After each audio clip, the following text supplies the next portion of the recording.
صحي تاريخ زشلما راق فتحي ددبيت الشما صحي زيت عربة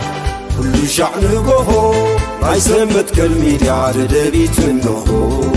مسرتا حجرة تجراي زرقاقت بأن مسرتا تكالات دعنبر أما عدينا بنرئين نعد هاجر تكالات هنا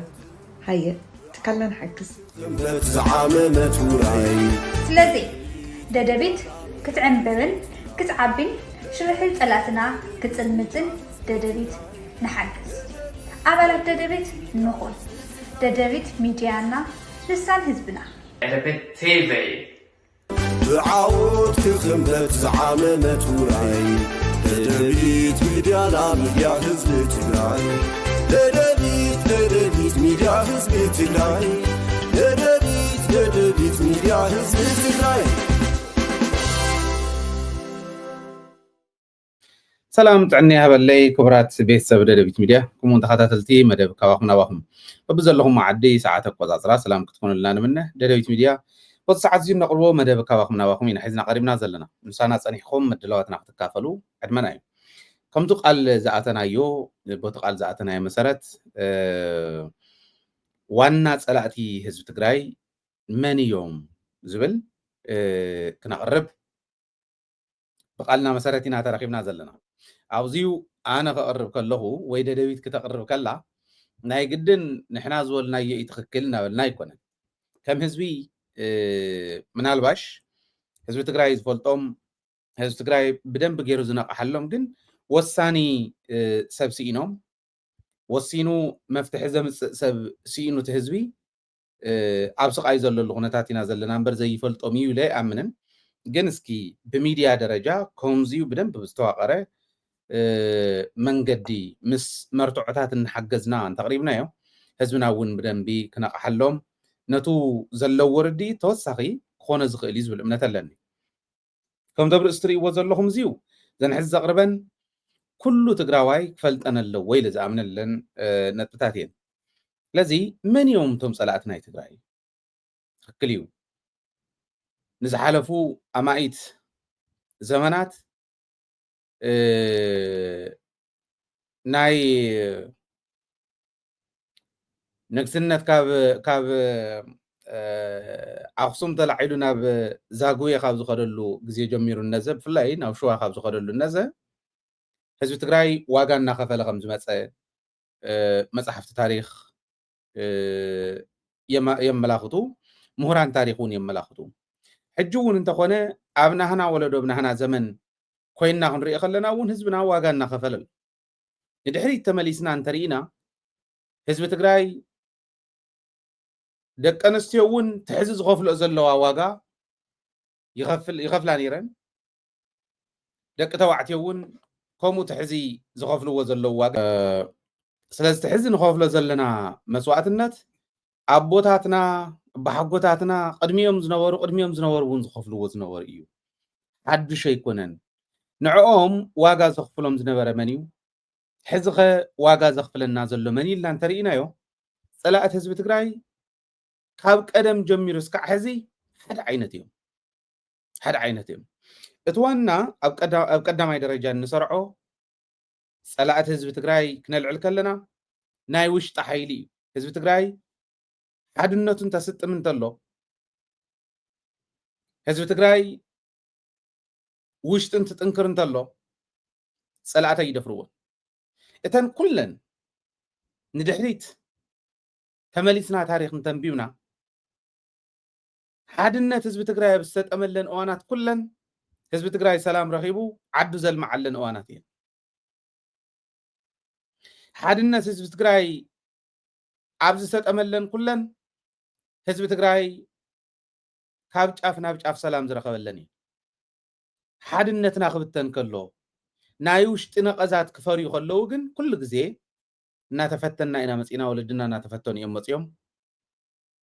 ትግራዋይ ኮም ይወፂ ስለዚ እቲ ቀዳማይ ጸላኢ ናይ ትግራይ ሓዙኒ ብደንቢ ተረዲእና ክንሰርሓሉ እንድሕር ኮይና መፍትሒ ክነምፅእ እንተኮይና ጸላእትና ብኸምዚዩ ኢና ክንፈልጦም ዘለና ስለዚ ቀዳማይ ጸላኢ ትግራይ ናይ ክሕደት ሓይሊ እንብለ ሕዚ ወይ ባንዳታት እናበልና ንጽውዖም ባንዳነት ክሕደት ጥልመት እዚኦም ኩሎም መግለጺ ናይቶም ህዝቦም ዝኸሓዱ ካብቲ ህዝባዊ መስመር ናይ ዝወፁ እዩ ማለት ቀደም እውን ነይሮም እዮም ሕዚ እውን ኣለዉ እንታይ ደኣ እሞ ቀዲሙ ዝፍለጥ እንድሕር ኮይኑ ናይ ክሕደት ሓይሊ ካብቶም ጸላእት ህዝቢ ትግራይ ሓደ እንድሕር ኮይኑ ንምንታይ ዘይተመለሰ ንምንታይ ወለድና ዘይመለስዎ ንምንታይ መልሲ ዘይረኸበ ብግዚኡ ዝብል ሕቶም ልዓሉ ወሳኒ ሕጅስ ደኣ እንተ ኮይንና ዘይንምልሶ እኔው እዮም ክሂዶምና ዝኸዱ ምስ ጸላእቲ ዝሰርሑ ማንም ትግራዋይ ዝፈልጦም እኔው ቀደም እንታ ኮይኖም ዘየባረርዎም ቀደም እንታ ኮይኖም ዘይኣለይዎ ቀደም እንታ ኮይኖም ነዚኡ መልሲ ዘየቕመጡሉ ካብ ምባል ሕዚ እንታ ኮይንና ዘይነቕምጠሉ ኢልና እስክንሕተት እንታይና ኮይንና ሓደ ዘይኮንና ኣብዚኦም ክሂዶምና እዮም ዝተውሃቦም ዕዮ ዝተውሃቦም ኣሳይመንት ሰላም ትግራይ ምስፋን እዩ ኣስፊኖም ዶ ሞኪሮም ሞ ዶ ብስሩ ፍጹም እኳ ደኣስ ናይ ሰላም ትግራይ ናይ ምድፍራስ ዋና ጠንቂ ንሶም ኮይኖም ኣለዉ ሓደ ንስኡ ነይሩ ዳግመ ህንፀት ትግራይ ከረጋግፁ እዩ ጸላእቲ ስለ ዝዕነውና ናይ ወፃእ ጸላእቲ ስለ ዝዕነውና ዳግመ ህንፀት ከረጋግፁ እዩ ተሓላፍነት ተዋሂብዎ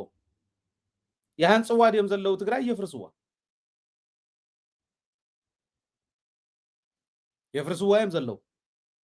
ትካላት ትግራይ ርኢኹም ትኾኑ ኢኹም ሎማዓንቲ ዝወፀ ትማሊ ዝወፀ ኣብ ድምፂ ወያነ ኣውፅኦሞ ዘለዉ ትግራይ ቴሌቭዥን እውን ከምኡ ኣውፅኦሞ ዘለዉ ዜና ቤት ምክሪ ትግራይ ኣፍሪሶምስ ትካላት ትግራይ ተናይቲ እምት ትካላት ተሓታትነትን ናፍቲ ካውንስል ገይሮም ቴድሮስ ሓጎሰው ተጎሊቱ ስለ ትካላት ትግራይ እቶም ተጸዋዕነቶም ንጌታቸው ዝኾኑ ባምቡላታት ተኣከብሉ እኩብ ትካላት ትግራይ ተጸዋዕነተን ንዓና እዮም ኢሎም መብልዒ ደመዞም ክገብርዎን ህዝቢ ትግራይ ተሓሊጉ ኣደ ትግራይ ተሓሊጋ ብጥሜትን ብኻሊእን መከረኦም እንዳረኣዩ ትካላት ትግራይ ተጸዋዕነተን ናፍቱ ባምቡላ ናይ እኩብ ናይ ባምቡላ ዝኾነ ካውንስል ዝበሃል ጽባሕ ንጎ ዝፈርስ ናብኡ ገይሮምዎን ኣብኡ ኮይኑ ሪፖርት ይገብር ነይሩ ናይ ህዝቢ ትግራይ እየን ይብሉ ናይ ህዝቢ ትግራይ እንተኮይነን እኮ ህዝቢ ትግራይ ብስሩዕ ዝወከሎም ተነኣሰተን ሓፋሽ ማሕበራት ዝወከልኦም ቤት ምክሪ ኣለዎ ሕዚ ዝተጣየሸ ካውንስል እየ ዝብል ሃይጃክ ገይሩ ሃፍቲ ትግራይ ክወስድ ካሊእ መጉደፍዎ ትግራይ የፍርስዋ ኣለዉ ማለት እዚ ትካላት ክሸጥዎን እዮም ሸየጥቲ ዓዲ ተኣከብሉ እዩ ካብኡ ሓሊፉ ጌታቸው እውን ትማሊ ከም ዝረኣኹሞ መናእሰይ ኣኪበ ይብል ኣሎ ካብ ናይ ውድብ ኣባላት ካብ ካድረታት ወፂኦም ካድረ ፎ ኢሉ ስለ ዝተፈኦም ካብ ህዝቢ ወፂኦም ህዝቢ ፎ ኢሉ ስለ ዝተፈኦም በብኸባቢኡ ከይዶም ኣዴታቶም ዘፅፍዑ ህዝቢ ዘበሳብሱ ኣድግን በቕልን ሸሊሞም ኣዴታቶም ዝዕርቁ ስለ ዝኾኑ ህዝቢ ተፊእዎም ሰራዊት እንተኾነ ካሊእ ይድግፈ እንተዘይኮነ 10% ዝኾኑ ይድግፉን እዮም 9% ይዝቃወመኒ ኢሉ 10% ሒዘ ክፋተጎኩም ኢልዎም ሰራዊት ክውትኑ መኪሮም ሰራዊት ውሳኑ ሒዙ ወፂኡ ከምቲ ዝረኣኹሞ ፎ ኢሉ ተፊእዎም መንእሰይ ወለዶ ከታልሉ ምስ መናእሰይ መቐለ ካብ ኩለን ክፍለ ከተማ ዝመፁ መናእሰይ መቐለ ኣኪበለኹ ኢሉ ጌታቸው ይሕምብጠላ ኣሎ ዓዲ የፍርስ ኣሎ ዓዲ እዚኦም መን እዮም ሰላም ዝሕልው ድዮም ዳግመ ህንፀት ዲ ዘካይድ ዘሎ ከምኡ ድዮም ዝገብሩ ዘለዉ ኩሉ ጸሊእዎም ትግራይ እነፍርሰሉ መንገዲ የና ኢሎም ምኻድ ዝጀመሩ ሰባት እዮም ቶም ናይ ክሕደት ሓይል ንብሎም ዘለና ካብኡ ላዕሊ ሕና ኮ ጀኖሳይድ ተፈፂሙና እዩ ጀኖሳይድ ዝተፈፀመሉ ህዝቢ ጀኖሳይድ ተፈፂሙኒ ንኸይብል ብሕም ንኸይብል ኩለን መረዳእታ ግሒጦም ንጸላእ ዘረከቡ ካሊእ ተሪፉ ደቁ ገቢሩ ዝሓዞም ጸላእቲ ምስክር ኮይኖም እኳ መርትዖ እኳ ከይኾኑና ክኸዱ ከለዉ ብቀይሕ መስቀልን ብኻሊእን እኳ ከይኸዱ ብለይቲ ብመኪና ጽዒኖም ህዝቢ ከይሪኦም ካሊእ ከይሪኦም ብለይቲ እንታ ንምንታይ ተተባሃለ ኣብይ ኣሕመድ ክሓተልናስ ምስ ሰነዶም ኢና ሰዲድናዮም ሰነድ እውን ኣብ ትግራይ የለን ማለት እዩ ትመርትዖ እውን ኣብ ትግራይ የለን ማለት እዩ እዚና ንርኢ ዘለና ክሕደት ማለት እንታይ ማለት ጥልመት ማለት እንታይ ማለት ባንዳነት ማለት እንታይ ማለት ካብዚን ላዕሊ መግለጽ ኣለዎ ህዝቢ ትግራይ ጀኖሳይድ በፂሕኒ ኢሉ ከይብል እውን ሓዘኑ ዝተሓደገ ጸላእተ ብሪሶምን እዮም ክህነጸለኒ ኢሉ ዳግመ ህንጸት ከይገብር እውን ኣጀንዳ ናብ ኣጀንዳ እንዳምፁ ዳግመ ህንጸት ከይካየድ በዓል ወዲ ሸብር ሒዞሞ ዝነበሩ እዩ 2 ዓመት ከፍ ኢሉላ ወዲ ሸብር ገዲፍዋ ከይዱ ሕዚ ኣብ ዘይስርሑ ስለ ዝነበረ ተባሪሩ ኣብ 2 ዓመት ኣይኮነን ሓደ ናብ ስልጣን ዝወፀ መራሒ ናይ 100 መዓልቲ ሪፖርት ዝበሃል ኣሎ ኩሉ ዓዲ ትሪእዎ 100 መዓልቲ ተሪፍዎ 100 ዓመት ተዝቕመጡ እውን ዓዲ እንዳበሳወሱ ዝኸዱ እምበር ዝልውጥ ኣይኮነ 2 ዓመት ከፍ ኢሉ ወዲ ሸብር እንታይ ለዊጥ ኣፍታ ቢሩ እስክንገሩ 2 ዓመት ከፍ ኢሉ ጻድቃን እንታይ ለዊጥ 2 ዓመት ከፍ ኢሉ ጌታቸው እንታይ ለዊጥ ተንሕቶ ተመሊሶም ወንዶ ያኮታዋና ክሂዶሙና እዩ ዝኩሉ መስዋዕትነት ተኸፊሉ ክሂዶሙና ሕጂ ሃፍተ ትግራይ ናብ ምጉሕጓሕ ተካላት ትግራይ ናብ ምውራር ተኣኪብካ ናብ ምውራር ስልጣን ህሩፍ ዝኾነ ኩሉ ንዓካውን ስሊኻ እንዳተባሃለ ማንም ኣይመረፆ ማንም ኣይወከሎ ኣትዩ ከፍ ኣብ ስልጣን የደላድሉ ኣለዉ ከም ዘይብርቆቑ ዕርዮም ሱር እንዳሰደዱ ንኸዱ ይገብሩ ኣለዉ እዚ እቲ ናይ ጥልመት ሓይሊ ማለት ህዝቢ ትግራይ ተጠሊሙ መሬቶይ ተመለሰሉ ንሳያ ነራ ታስርሖም ሰላሞይ ተሓለወሉ ንሳያ ነራ ታስርሖም ዳግመ ህንፀት የተገበረ ተሓታትነት ጀኖሳይድ እውን ሓዊሲ ዝብል መመስረት እዮም ባይዘው ተሓታትነት ከስፍኑ ጀኖሳይድ እውን ሓዊሲ ይብል የለን ተመዛበልቲ ምምላስ የለን ካልኦት ተመዛበልቲ ዝመፅሉ ጸላኢ ኣብ ልዕሊና ኣሽካዕላል ዝፃወተሉ ቸቸይሉ እስትሂና ክብል ኣብ ልዕሊ ህዝቢ ትግራይ ይፈቅዱሉ ኣለዉ ካብኡ ኸ ህዝቢ ትግራይ ኣብተን ሓደ ክገብራና ዝኽእላ ማለት ወለድና ዝገበርዎ ጀግንነት ዓጢቕና እቲ ንሶም ተሰሓትዎ እቲ ንሶም ዘይገበርዎ ግን እንዳኣረምና ክንከይድ ኣብ ክንዲ ምኽኣል ኩሉ ግዜ እናተደጋገመት ትኸይድ ዋጋ ዝኸፍለላ ህዝቢ ትግራይ ኣብ ፖለቲካዊ ስልጣን ክብፃሕ ከሎ ዓደዳ ጸላእቲ ንኾነሉ እዚ እዩ እዚ ከዓ ዋና ናይዚ መሳለጢ ሓይሊ ድኹዑ ኮይኑ ዘገልግል ናይ ጸላእቲ ድሕሪ ዓወት ድሕሪ ብረታዊ ቃልሲ ድሕሪ ዓወት ናይ ብረታዊ ቃልሲ ድኹዑ ኮይኑ ዘገልግሎ ንጸላእ ኩሉ ግዜ ተመሊስኩም ረኣይዎ ባንዳ እዩ ተመሊስኩም ረኣይዎ ሓይሊ ክሕደት ሓይሊ ጥልመት እዩ ነዚኦም ብሓድነት ክምክቶም ተዘይክኢል ህዝቢ ትግራይ ሓያል ክውቃዕ ማለት እዩ ዋጋ ክንከፍል ኢና ማለት እዚ እቲ ሓደ እቲ ካልኣይ እዚኦም እንታይ ኢና ጌርና ክነስተኻኽሎ ዝብል እውን እንተዘቕምጥ ደስ እዩ ዝብለኒ ሓይሊ ክሕደት ንምስትኽኻል ቀላል እያ ሕዚ እውን ይልምን ኣለኹ ኣነ ንሰራዊት ትግራይ ሕዚ እውን ይልምኖም እየ ዘለኹ እታ ቀዳመይቲ ውሳነ ሰራዊት ተግብሩ እታ ካልአይቲ ውሳነ ታውድብ ውሳነ ሕወሓት ተግብሩ ቀይርዎም ካብ ሕወሓት ክንመሃር ንኽእል ኢና ሕወሓት እንዳወደቐት ወዚ በፂሓ ዘላ ንባዕላ ካብኣ ግን ንምሃረሉ ሕዚ እናተስአት እናሃለወት ኣብ ዝደሓነትሉ እዋን እንታይ ጌራ ሓሶት በዚሑ ከካብ ኣዳራሹ ዝወፅእ ገና በር ኣዳራሽ እንተይረገፀው ኮይኖም እዮም ሃሎ እዚ ተባህለ እንዳተባህለ ኣብ ፌስቡክን ኣብ ካሊእ ንረኽቦም ዝነበርና መረዳእታት ከምኡ ደሎ ሕዚ የለን ንምንታይ ቀይሮሞም ነቶም ተሸሸሽ ዝብሉ ዝነበሩ ኣውፅኦም ብካልኦት ምስ ተክእዎም ጉባኤ ሕወሓት ዘውምፆ ለውጢ እዩ ሚስጥር ሕትም ኮይና እቶም ሓይሊ ክሕደት ካብቲ ግዝያዊ ምሕዳር እንትለቁ እቲ ግዝያዊ ምሕዳር ክመዓራረ ከሎ ይፍረስ ኣይኮንና ንብል ዘለና ይመዓራረ ክመዓራረ ከሎ ሓሳዊ የለን ንፀላእ ዘብፅሕ ንሕና ኮይንና ክንቅፅል ንኽእል ኢና ታስእ እዚኣ ንምግባር 4 ተን ስራሕትኹም ውሳነኹም ውሳነ ሰራዊት ምትግባር ብህፁፅ ምትግባር ውሳነ ህዝባዊ ኮንፈረንስ ምትግባር ብህፁፅ ምትግባር ውሳነ ሕወሓት ምትግባር እዚኣ እውን ብህፁፅ ምትግባር እንዳም ካብ ኩሉ ቅድሚት ክትግበር ዘለዎ እዚ ካብኡ ውሳነ ትእምት ቴድሮስ ሓጎስ ተጎሊ ተፍቱ መድረኽ ዝረኣኹሞ ትማሊ ነቲ ትማሊ ዝተጣየሸ ናይ ጌታቸው ናይ ጻድቃን መሳርሒ ኮይኑ ተቋቆመ ካውንስል ዝበሃል እሞ ፅባሕ ንጎ ዝፈርስ ክንደራደር ተንኽእል እኮ ምስ ፌደራል መንግስቲ ክንደራደር ንኽእል ኢና ሕናው ተደራዲርና ኣቲና ህዝብና ክንረድእ ህዝብና ክነድሕን ይከኣል እኮ እዩ መሳርሒ ፀላእቲ ከይንኾን ይስተኻኸሉ ድኾን ኢልና እምበር ናታቶም ጎታታት ዝደሊ ፌደራል መንግስቲ እውን ይዕቅቦም ህዝቢ ትግራይ እስካዕ ዘበሳበሱሉ ግን የበሳበስዎ ህዝቢ ኣነ እኳ ከጥፎ ኢለ ዝነበርኩም ምስ ታሪኹ ተጥፊኦም ለይታ ይገደሸኒ ይብል ከምኡ ይብል ነታ ትማሊ ተመስረተት ግን ናይ ጻድቃን ሽርሒ ኩሉ ሃብቲ ትግራይ ዝሓዘት ትእምት ናብኣ ተፀዋዕነት ገይሮም ቴድሮስ ሓጎስ ስልጣኑ ከድሕን ኣብኦም ተፀጊዑ ኣሎ እመነኒ ድሕሪ ሰሙን ድሕሪ 2 ሰሙን ለውጢ ክትርኢ ኢኻ ህዝቢ ትግራይ ሰራዊት ትግራይ እዘን ሕዚ ዝበልክዎን 4 እየን ናይ ባዕሉ ውሳነ ናይ ሕወሓት ውሳነ ናይ ህዝባዊ ኮንፈረንስ ውሳነ ናይ ትእምት ቤት ምኽሪ ውሳነ ክትግብር እንተኽኢሉ ሰራዊት ትግራይ ኣብ ሰሙን ኣብ 2 ሰሙን ለውጢ ርኢና ንቅድሚት ምርማድ ክንጅምር ኢና ስለዚ እዚኣ ሰራዊት ትግራይ ክትግብር ኣለዎ ኦኬ ጎተት ዝብሉ ዘለው ኣብ ላዕሊ ዘለው ፕሮሚስ ዝኣተውሎም ሰባት ስለ ዘለው ንፈልጦ ኢና ኦኬ ኩሉ ወዮ ኮይኑና ተቀላዕናዮ ወዮ ተዘይቀላዕናዮ ወዮ ኮይኑ እምበር እንመን እዮም ምስ እንመን ገዛ ዓፅዮም ዝዛተዩ በሉ ንሕና ጎተት ክነብላ ኢና ንስኹም እግሪ ተኸሉ ተባሂሎም ዝተነገሮም ቶም ግዜያዊ ምሕዳር በዓል መን እዮም ከምኡ ኢሎም ዝነገርዎ ንፈልጥ ኮይና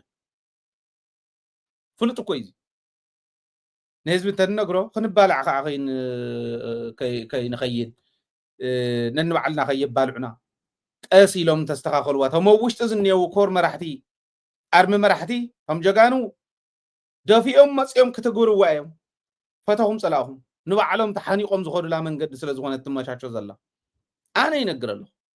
እዚ የኔ እንተን መፍትሒአን ነቱ ናይ ክሕደት ሓይሊ ዝገብሮ ዘሎ ንምፍታሕ እቲ ካልኣይ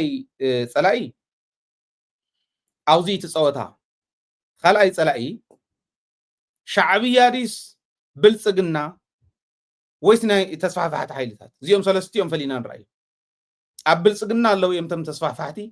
ኣብ ብልፅግና ዘየለው ተስፋሕፋሕቲ እውን ኣለው ናይ ተስፋሕፋሕቲ ሓይልታት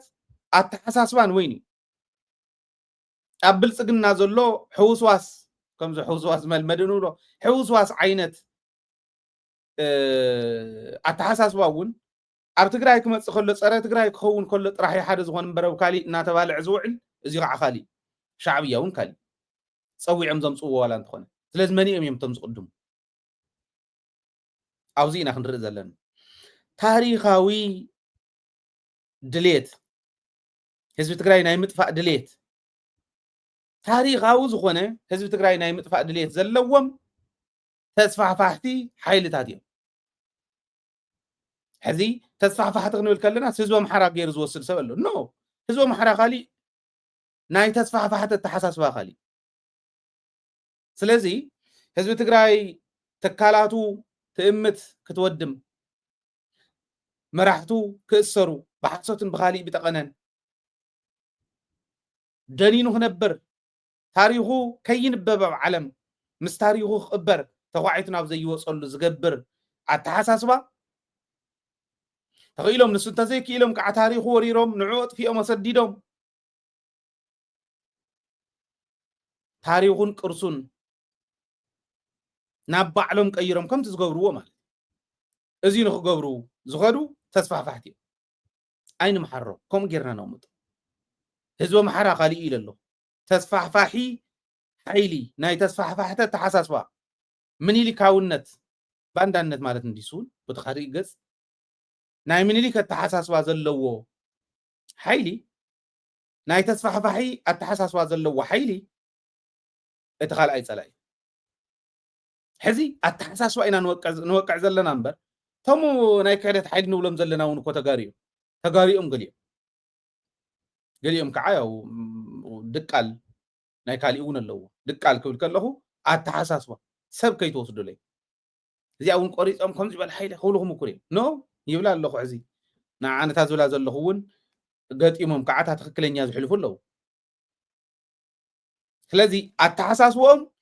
ኦሮሞ ዝሓስቦ ኣምሓራ ዝሓስቦ ካፍቲን ካብ ዝመፁላ ካብታ ተለኣ ተዋሃበቶም ተልእኾ ዝደቐለ ኣተሓሳስባ ሒዞም ፀረ ህዝቢ ትግራይ ስለ ዝኾኑ ኢና ከም ንብሎ እዚ ተኻልኣይ ናይ ተስፋሕፋሕቲ ኣተሓሳስባ እዩ ትግራዋይ ኣጥፊኡ ትግራዋይ በሊዑ ናይ ትግራይ ታሪክ ናይ ትግራይ ቅርሲ ናይ ትግራይ መሬት ክውንን ዝደሊ አጋጣሚ ተጠቂሞም መሬትና ማእከል ትግራይ ዝነበረ ሳላ ስንፍናና ኣብቲ ሕሉፍ ኣብ ናይ ደርጊ ግዜ ለማልሞ ምላሽ ኣልዋህ ምላሽ ተባሂሉ እንተዝኾን ደፊኢኻ ንምምፃእ ናብ ማእከል ትግራይ ንወልቃይት ናብ ማእከል ትግራይ ናብ ራያ ኣይመተኻእለን ስንፍና ናይ ባዕልና ሕዚ እውን ፀጥ ተባሂሉ ኣሎ ታ ስንፍና ትርእይዋ ኣለኹም እንታ ስጉምቲ ውሰዱ ተግብሩ ናይ ህዝቢ ድሌት ኮይና ንብል ዘለና ኣርባዕተን ዘለዓልክዎን ናይ ህዝቢ ድሌት እየን ንሰን ብዘይምትግባር ዝመፅእ ከዓ ከምቲ ቀደም ተዝትግብርዎ ነይሮም ኢልና ንብሎ ዘለና ከምኡ ዝበለ ከዓ ደቅና ክንገድፈሎም ኢና ማለት ንዕኡ ተግብርዎ ንብል ዘለና ለዚ ናይ ተስፋሕፋሕቲ ኣተሓሳስባ ብካልኣይ ደረጃ ነቕምጦ እዩ እዚኦምቶም ሕዚ ዝቆፅሮም ዘለኹ ናልባሽ ፀኒሐ እውን ከቕምጦ እየ ግን እዚኦም ተፈሊጥናዮም ነዚኦም ዘለዓለማዊ ዝኾነ መድሓኒት ከቕምጠሎም ዝኽእል ድሕሪ ሕዚ ንህዝቢ ትግራይ ኣብ ልዕሊ ህዝቢ ትግራይ ግብሪ እከ ሓሲቦም ግብሪ እከ ሰሪሖም ከየበሳብስዎ ክገብር ዝኽእል መፍትሒ እንተዘይቕሚጥና እናተዋረድና ንኽእል ዋጋ እናኸፍልና ንኽእል ወፂና እያ ዓሽ ዝበሃለሉ ነገር ኣይኮነ ተኸቢብና ዘለና በቶም ሕዚ ዝቆፅሮም ዘለኹ እዩ ካብ ተስፋሕፋሕቲ ቀፂሉ እቲ ሕውስዋስ ዝበልናየ ካብ ሻዕብያ እውን ይቅድም እዩ ኢለ እየ ዝኣምን ኣነ ንምንታይ መሲሉኩም እቲ ሕውስዋስ ንኦሮሞ ንውሰድ ኦሮሞ ኣለዎ ጉራጌ ኣለዎ ወላይታ ኣለዎ ኣምሓራ ኣለዎ ካሊእ ኣለዎ ዓፋር ኣለዎ ካልኦት እውን ኣለዎ ሕዚ ኩሎም ግን ኣይኮኑን ንህዝቢ ትግራይ ዝድግፉ ንህዝቢ ትግራይ ዝሓልዩ የብሎምን ኣይኮነን ዝብል ዘሎ ሕውስዋስ ኣተሓሳስባ ኮይኑ ኣነ ካብ ኢትዮጵያ ክንዱይ ዝኣክል ግሒጠ ክወስድ እንተኮይነ ንኣብነት ኦሮሞ እንተወሲድና ኦሮሚያ ትበሃል ሃገር ክንምስረት ኢና ንኸድ ዘለና ኢሉ ኮሎኔል ገመቹ ዕላማው ንሲ ኦሮሚያ ንኽትምስረት ኦሮሚያ ትበሃል ሃገር ንኽምስርቱ ግን ኢትዮጵያ ትበሃል ሃገር ተቦርቢራ ተባሕጉጋ ኦሮሚያ ብደንብ ገይሮም መጠናኺሮም ዝወስድሉ ዘመዓራርይሉ ኩነታት ከመቻችው ኣለዎ ይሰርሕዋ ከዓ ኣለዉ ኢኮኖሚያዊ ዓቕሚ ናይ ኦሮሚያ ይህነፅ ኣሎ ወታደራዊ ዓቕሚ ይህነፅ ኣሎ ልቢ በል ልቢ ኢልካ ሓዘኒ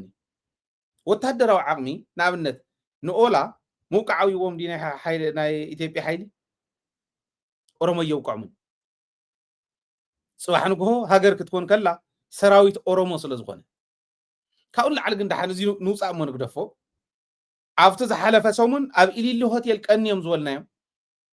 ነንባዕሎም ክባልዑ ንሪኦም ዝነበርና ፓርቲታት ናይ ኦሮሚያ ኦነግ እውን ሓዊሱ ኦፌኮ በዓል ኦነግ ካልኦት ፓርቲታት እውን ብልፅግና ናይ ኦሮሚያ እውን ናይ ኦላ ናይቲ ሰራዊት ተወከልቲ እውን እንተይተረፈ ሓቢሮም ኣብ ኢሊሊ ሆቴል ኦሮሚያ ንምድሓን ኦሮሚያ ንምህናፅ ተዘራሪቦም እዚ ጅግንነት እዩ ግን ንሕደፎ እዚ እውን ትዝገብርዎ ዘለዉ ራእዩ ኦሮሚያ ትበሃል ሃገር ክትምስረት ከላ ዝደኸመ ተምሓራ ምክንያቱ ናይ ሰሜን ወሎ በዓል ሶሪ ናይ ደቡብ ወሎ ክፋል ዝኾነ ሳቶም ስኳስ ካዕራያ እዮም ዝመፁ ግን ከሚሴ ስለ ዘሎ ናና ኢሎም ንምውሳድ ደኸመ ተምሓራ ይደልዩ ኩናት ኣምሓራ ተኸፊትሉ ኢትዮጵያ ከምኡ ጌርካ ንምብትታን ዝደኸመት ትግራይ ይደልዩ ምክንያቱ ትግራይ ናይ ዲሞክራሲያውነት ፍልፍል ስለ ዝኾነት ናይ ፌደራሊዝም ምልክት ስለ ዝኾነት ወለድና ከምኡ እዮም ነይሮም ሕዚ ዝመፀ ኣይኮነ ፌደራሊዝም ናይ ኢትዮጵያ ሃፀይ ዮሃንስ ዝጀመርዎ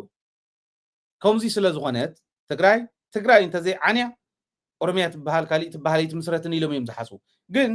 ከምኡ ኣይኮነንቲ ናይ ትግራይ እንድሕር ተመቹና ሓቢርና ንነብር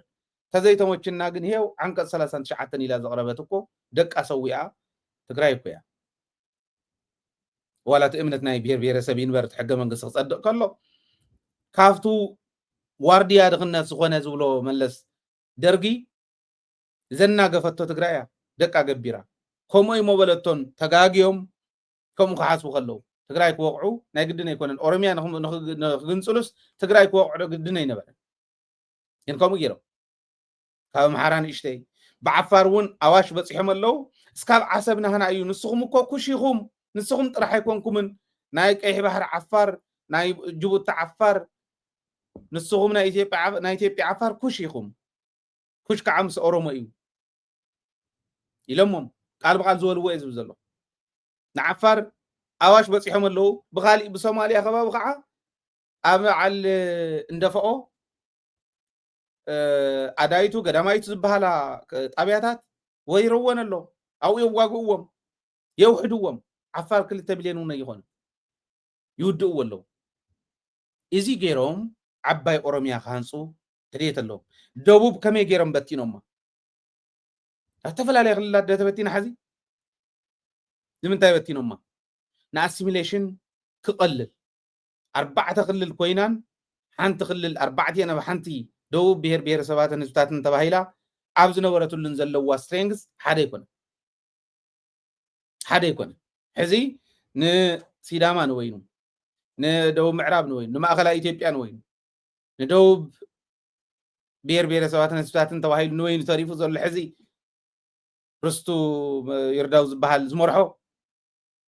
ነዚ ንወይኑ ኣሲሚሌት ገብርዎ ምኽእል እዮም ኣብ ቤንሻንጉል ዝሰርሕዎ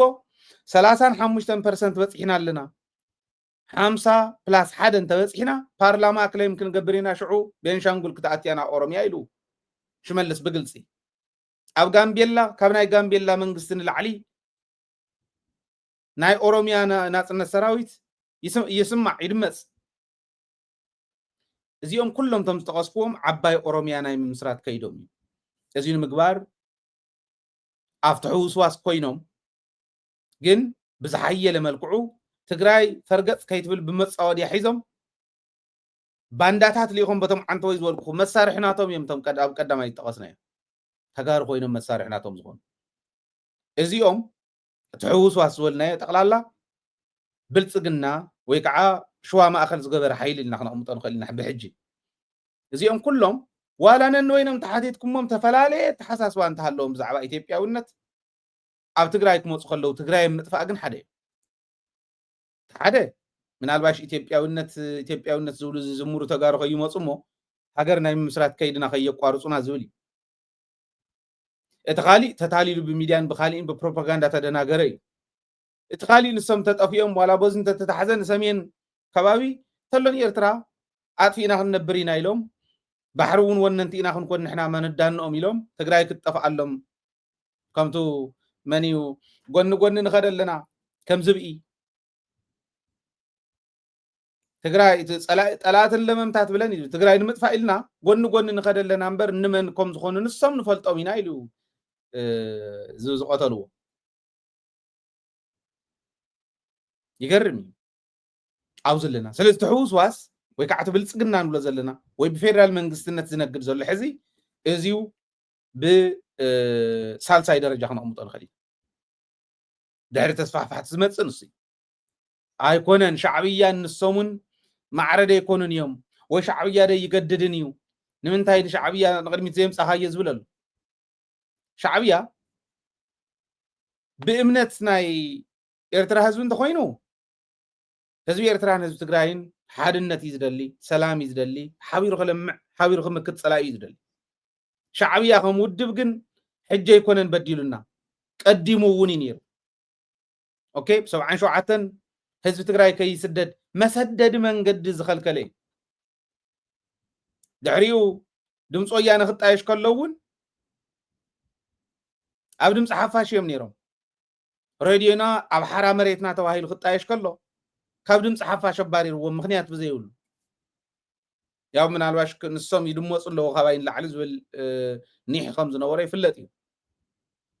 ሕሪኡ እውን ወሪሩና ክወረና ከሎ ብወራር ሻዕብያ ግዜ ንብረቶም ወሪሩ ጥርሖም ሰደዶም ያው ዕድለኛታት ኮይኖም ምስ ሂወቶም እውን ዝመፁ ገሊኦም ቀቲሎም ኣፋኛትራ ዝእተውዎም እዮም ሻዕብያ ሕዚ እውን ኣትዩ ዋጋ ክፊሉና ትኽክል እዩ ህዝቢ ትግራይ ከም ዘይነበረ ክኸውን መሬት ትግራይ እውን ዋጋ ንክኸፍል ገይሩ ትኽክል እዩ ግን ሻዕብያ ዓዳሚ ስለ ዝረኸበ እምበር ኢትዮጵያ እታ ብጀጋኑ ተታሒዛ ዝነበረት ድህንነታ ጠንካራ ሰራዊታ ጠንካራ ኢኮኖሚያ ጠንካራ ገይሩ ዝሃነፃ ህዝቢ ትግራይ ብደቁ ንሳ ከም ዘለዋ ቀፂሎም ተዝኾኑ ከም ዕንቱ ኢለ ነገርኩኹም ባንዳታት ተጋሩ ንዑ ተኣከቡ ተባሂሎም ኣጋንንቶም ክእክቡ ከለዉ ድዱድ እንዳበሉ ናብ ኢትዮጵያ ዝመፁ ሪኢኹሞም ኢኹም በዓል ኣረጋዊ ህዝቢ ትግራይ ክበሳበስ ከሎ እንታይ ይብሉ ከም ዝነበሩ ሪኢኹሞም ኢኹም ሕጂ እውን ዋላ ዝብልዎ ዘሎ በዓል ስየ ክፍተት ብዝተረኸበሉ መገልገልቲ ጸላእቲ ዝኾኑ ፀዊዑ ካልኦት ህዝቢ ትግራይ ዝጸልኡ እውን ፀዊዑ ክእቱ ከሎ ርኢኹሞም እቶም ንህዝቢ ትግራይ ፀረ ህዝቢ ትግራይ ዝኾነ ተሓሳስባ ዘለዎም ተጋሩ ኢና ባህልቲ እውን ርኢኹሞም ኦኬ ነዚ እዚኦም ኣብቲ ግዜ ጠንካራ ናይ ትግራይ ሊደርሽፕ ኣብ ዝነበረሉ ኣብ ትግራይ እውን ኣብ ፌደራል እውን ኣብ ዝነበረሉ ኤርትራ እንታይ ነይራ ፀዋዕ ምስ ረኸበት ግን ኣትያ ትኽክል እዩ ዋጋ ክፊላትና ስለዚ ትፀዋዒ ኢት መጀመርያ ሃገር ኢልና ኣሚንና ዋርድያ ኢልካ ኣሚንካዮስ ዋርድያ ጥይት መሊሱ ናባኻ ክትኩሰልካ ከለኹም ማለት ካብኡ እውን ልላዕሊ እዩ ኣደ ኢላ ኣሚና ፌደሬትድ ኢና ሓቢርና ኢና ንቃለሱ ንከም ዝበለ ኢላ ኣሚና ከፍ ዝበለትሉ ትግራይ ብድቁሳ መፅኦም ዝሕርዱ ስለ ዝተረኸቡ ሻዕብያ ኣትዩ በረዳ ወዳን ንኻ እንተ ዝበሃል ከምቲ ቅድሚኡ ዝነበረ እንተዝኾን ኣረጊት ከልቢ ኮይኑ ከምታ ዝነበራ መነበረ ስለዚ እቲኦም ይቅድሙ ካብ ሻዕብያ ድሕሪ እቲ ሳልሳይ ተሕውስዋስ ዝበልናዮም ድሕሪ እዚኦም ዝመፅእ ሻዕብያ እዩ ድሕሪኦም ክመፅእ ተዓዲሙ ስለ ዝመፀ ድሕሪኦም ገይረ ዘቕሙጥ ኣነ ግን ሕጂ እውን ፀላእት እዮም ርኢኹሞም ካብቶም መጀመርያ ዝጠቐስናዮም ናይ ባዕልና ባንዳታት ጀሚርኩም እስካዕ ሻዕብያ እንተኸይድኩም መሬት ትግራይ ሒዞም ዘለዉ እዮም ኩሎም እቶም ናህና ባንዳታት እቲ መሬት እንተተመሊሱ ስርዑ መንግስትና ምስራዕ ኢና ንኸይድ ሓዝዎ ብደንቢ ንምንታይ እዮም እቶም ባንዳታት ንፀላእ ዘገልግሉ ንምንታይ እዮም ካብ ነንባዕሎም ማለት ጌታቸውስ ሕወሓት ተቐርቦ ካብ ብልፅግና ጻድቃን እውን ሕወሓት ተቐርቦ ዝዕበየቶ እያ ዋላ ዝኩሉ በደሉ ዝሸፈነትሉ እያ ካልኦት እውን ከምኡ በዓል ስየ እውን ከምኡ ትግራይ ተቐርቦም ካብ ኩሉ ንላዕሊ ትግራይ ገዲፍኩማ ግን ዋላ ሕወሓት እውን ሕወሓት ተቐርብ ንዕኦም ንምዝርራብ እንተኮይኑ ምስ ሕወሓት ምዝርራብ ምስ ሕወሓት ምስራሕ መዓሸ ካብ ምስ ፀላእ ምስራሕ ግን ስድልየቶም እንታይ ይመስለኩም ርኢኹሞን ተን 5 ነጥብታት ተባሃላ ተዋሃቦም ዕዮታት እንተተተግቢረን ኣኸለ ናይ ግዜያዊ ምሕዳር ዝበሃል ስልጣን ወይ ይብቅዕ ተፈናቀልቲ ተመሊሶም ሰላም እንተሰፊኑ ተሓታትነት እንተሰፊኑ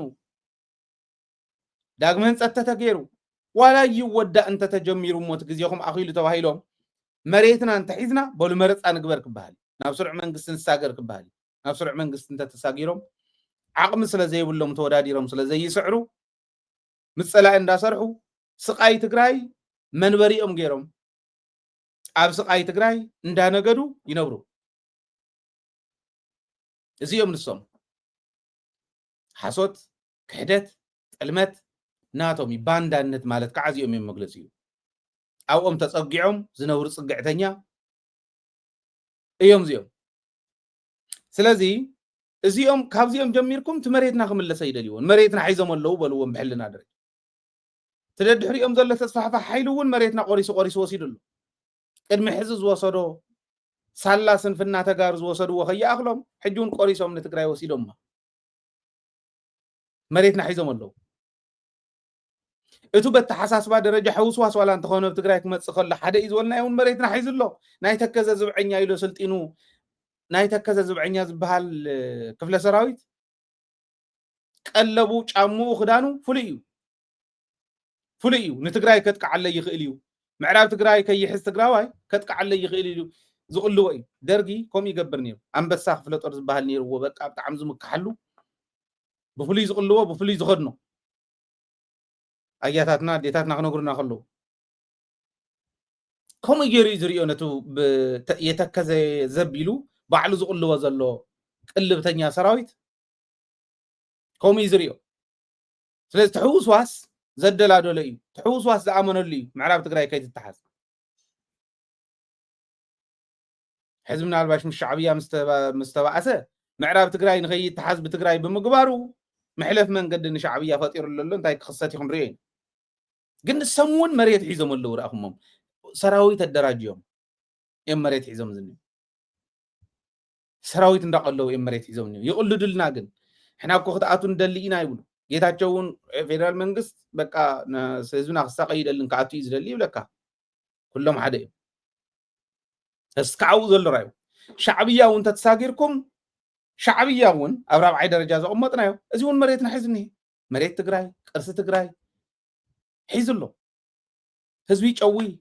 كفتي قوي طالي قوي قبل على تجراي نفكر زنبر كوينو 4 يوم دقيسنا اوكي حمشاي أنا እቶም ተላፊኖም ዝመፁ እቶም ካልኦት ናይ ወፃእ ንግደፎም ድሓን ፀላእቲኦም ኣነ እከለይ ልኸው ብቐምጥ ኣይደልን ግን ማለት ኦረድ እንዳገለፅናዮም ፀኒሕና እንዲና ሕጂ እንታይ ንግበር ዲፕሎማቲክ ንሳቶም ንረብሖም እንዲ ዕዳጋ እንዲኦም ዝገብሩ ዘለው ንዕዳጋ ሒዝናዮ ንኸድን ካብ ዕዳጋ ሒዝናዮ ንምለስን ተፈሊጥና ንዕኦም ክንኣልዮም ንኽእል ሓይልታት እዮም ግን ፀላእቲኦም ሕጂ እውን ምስ ፀላእትና መፅኦም ዝጨፍጨፉና ስለ ዝኾኑ ተን ተሓባበራ ዓድታት ኩለን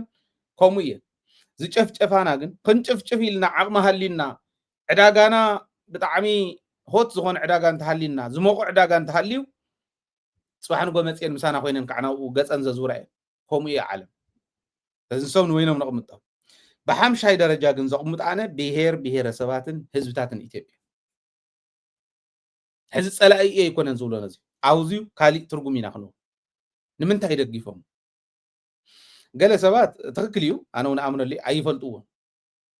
ኣይፈልጥዎን እንታይ ይግበር ከም ዘሎ ዘይፈለጡ ዝመፁ ኣለው እዮም ኢለ እየ ዝኣምን ኦኬ እንታይ ይግበር ከም ዘሎ ዘይፈልጡ ግን ንዕወሉ ትግራዋይ ክንወቅዕና ክበሃል ከሎ ከምዚ ስለ ዝኾነ ተባሂሉ ትግራዋይ እንዳሰይጠና ዝመፃ ሚድያታት ዝነገርኦም ይሰምዑ ስለ ዝነበሩ ብኡ ዝዓበዩ ስለ ዝኾኑ ተታሊሎም መፅኦም ንበሎ እቲ ዝፈለጠ ኸ ገባር እውን ካብ እንቋቑሖ እስካዕ ብዕራይ ዘዋፅእ ዝነበረ በዓል ሃፍቲ እውን ዘለዎ ገንዘብ ዘዋፅእ ዝነበረ ካህንየ ባህል እውን ካብ ገዳም እንዳውፀ ገንዘብ ዝህብ ዝነበረ ይኹን ልቡ እንዳለጠፈ ሓደ ኢደው ልቡ እንዳለጠፈ ንትግራይ ኪዱ ውቅዕዋ ዝብል ዝነበረ ይኹን እዮም ኩሎም ከንታይ ክንብሎም ጠሊሞሙና ንበሎ ብጥልመት ነቕምጦ ካብ ሓምሻይ ደረጃ እንዳሓር ዘሎ እዚዩ ብጥልመት ክነቕምጦ ንኽእል ኢና ጥልመት እዩ ማለት ፀላእቲ እዮም ጀኖሳይድ ፈፂሞምልና ንብሎም ቶም ዓንተ ወይ ዝጠቐስክዎም 4 እዮም እስካዕ ሻዕብያ ዘሎ ኮይኑ ጀኖሳይድ ይፍፅሙ እንዲኦም እኒአው ናህና እውን ውሽጢ ሕዚ ስኮይ ጀኖሳይድ ማለት ኮሱ እዩ ትካላትና ይዕንውዎን ኣለው ይሸጥዎን ኣለው ንእድጉን በቕል እንዳሸለሞ ዴታትና ይሞት ኣለዋ ቦታትና ይሞት ኣለው ሰራዊትና ትማሊ መስዋዕትነት ከፊሎም ንዕኦም እንተይተረፈ ብወደል ኣድግ እንዳፃዓኑ ዘሰጋግርዎም ዝነበሩ ሰራዊት ተወቂዖም ክመፁ ከለው ቁስሎም እናበስበሰ እናሓሰኸ ይሓደር ይውዕል ኣሎ ካብዚ ንላዕሊ ጀኖሳይድ ደሎ ኣብ ሓምሻይ ደረጃ ክንበፅሕ ከለና ግን ጠሊሞምና ጥልመት እዩ ካብዚ እንዳሓር ዘልዕለልኩም ሰለስተ ሓይልታት ጥልመት እዮም እዚ ሓምሻይ ብሄር ብሄረሰባት ሕና ከም ትግራይ ህዝቢ ትግራይ ብሄር ብሄረሰባትን ህዝብታትን ኢትዮጵያ ካብ ጨቋነ ስርዓት ካብ ዋርድያ ድኽነት ክገላገሉ ካብ ሕማቕ ሕማም ሞጀሌ ኣብ ምንቃስ ዝነበረ ፈቆዶ ጉድጓድ ዝወልድ ዝነበረ ፈቆዶ ዝነበረ ልምዓት ክለምድ ትምህርቲ ክለምድ ክመሃር ቴክኖሎጂ ክፋለጥ ተገይሩ ኢትዮጵያ ለሚዓ ኩሉ ርእሱ ኣቕኒዑ ሞደርን ዝኾነ ቴክኖሎጂ እውን ምምሃርን ምጥቃምን ጀሚሩ ኢትዮጵያ ጫፍ ናይ ውድቀትን ድኽነትን ምልክት ዝነበረት ጫፍ ናይ ፈጣን ዕቤት ናይ ፈጣን ቁጠባዊ ዕቤት ክትከውን ክኢላ